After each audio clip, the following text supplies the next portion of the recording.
Greetings of peace and all good to everyone. Magandang gabi po sa ating lahat.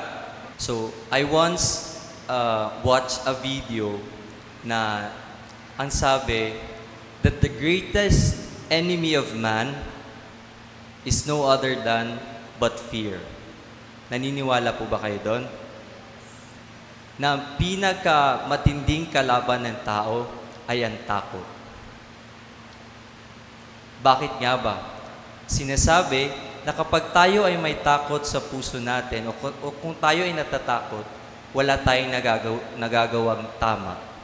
We cannot do great things because we are afraid to take the risk. Tama po ba? Kapag wala tayong aksyon, siyempre, walang magiging resulta. Kapag takot tayo na gumawa ng isang bagay na alam naman natin na pwede natin gawin pero hindi natin ginagawa, ay wala talagang mangyayari. So, walang resulta, di ba po? Gaya po ng mga apostoles sa ating mga pagbasa, sila po ay nakakulong sa kwarto. Sila po ay nakatago kasi natatakot sila.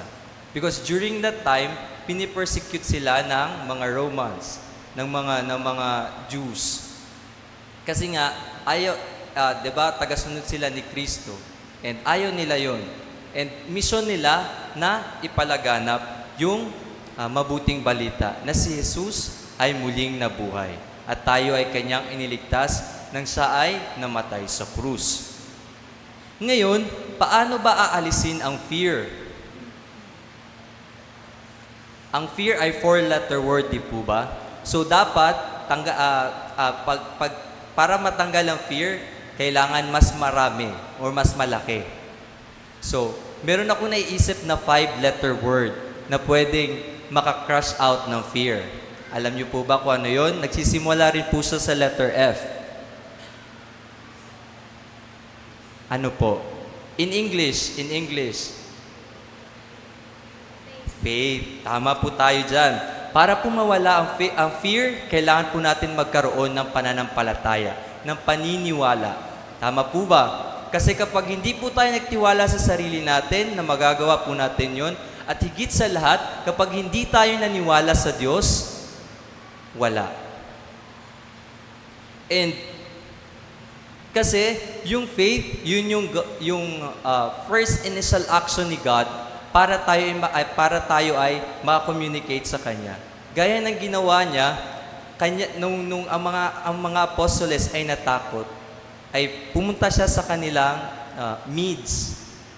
Tapos, ayun, ipinakita niya sa kanya na ganito ang nangyari sa akin upang maniwala sila, upang manalig sila na lahat ay posible kung tayo ay naniniwala sa Diyos, kapag tayo ay nananampalataya sa Diyos. Ngayon, yung faith, yung first 4 letters niya, F, A, I, and T, kapag pinagpalit po yung A and I, ay magiging word na fiat. Alam niyo po ba kung ano ibig sabihin ng word na fiat? Ano pong ginawa ni Mama Mary nung nag-announce po si Saint Gabriel sa kanya? Siya ay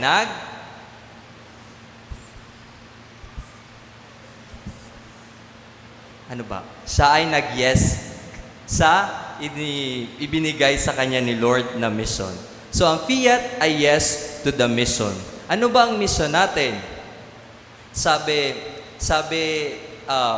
our mission as Christian is to proclaim the good news. What is the good news? That our Lord Jesus Christ has risen and that He has saved us from our sinfulness. And then, sa ating Catechism of the Catholic Church, sa prologue po doon, may nakalagay po, the life of man is to know and to love God. Nagbabasa po ba tayo ng Catechism of the Catholic Church?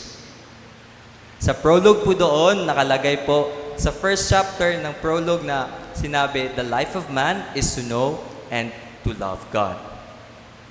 And ngayon, ano lang natirang letter sa word na faith?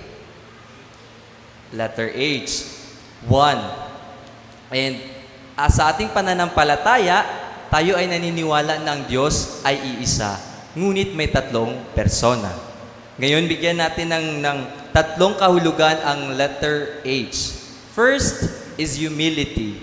Second is holiness.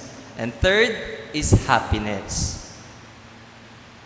Para magampanan natin ang misyon, kailangan natin magpakumbaba. Kasi ang sinusundan natin na si Kristo ay bumaba sa lupa, nagpakumbaba siya upang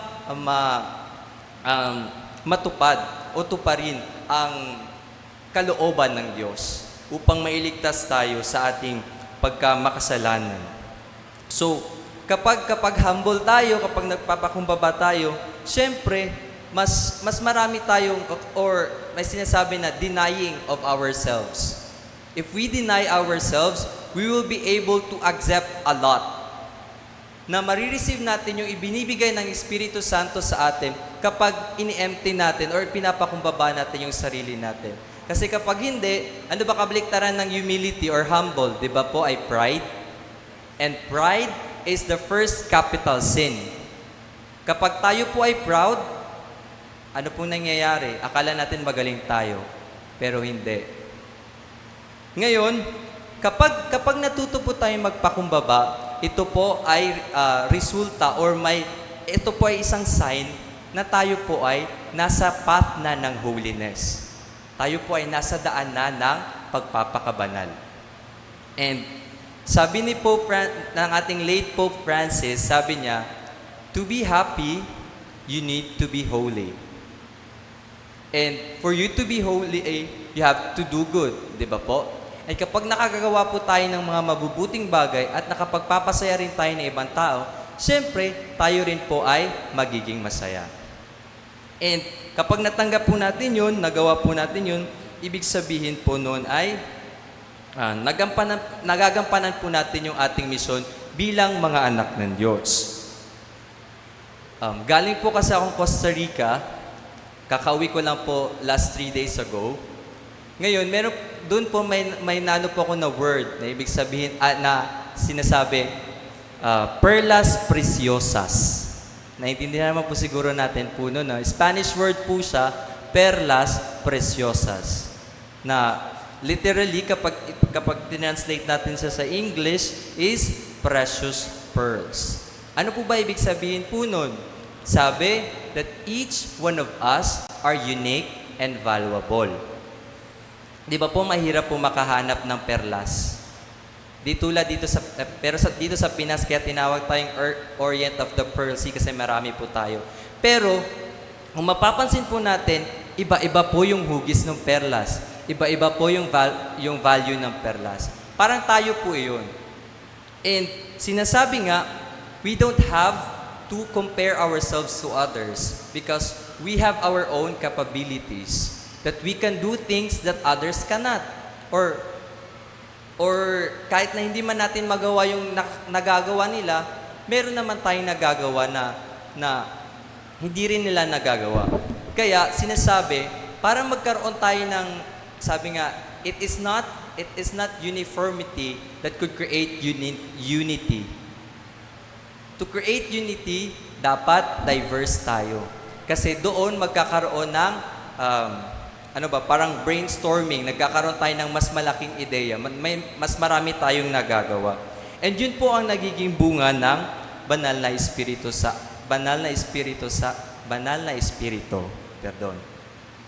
And ano ba ang ginagawa ng Espiritu Santo?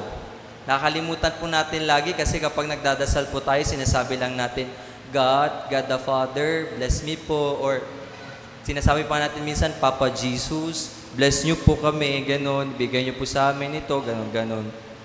Pero nakakalimutan po natin ang banal na Espiritu Santo na siyang nagbibuild, nag-animate, at saka nagpapabanal sa atin, lalo-lalo na sa ating simbahan.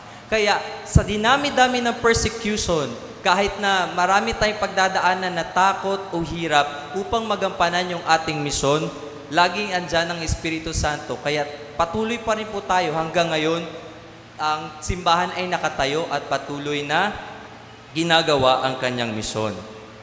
And paalala po sa atin na kahit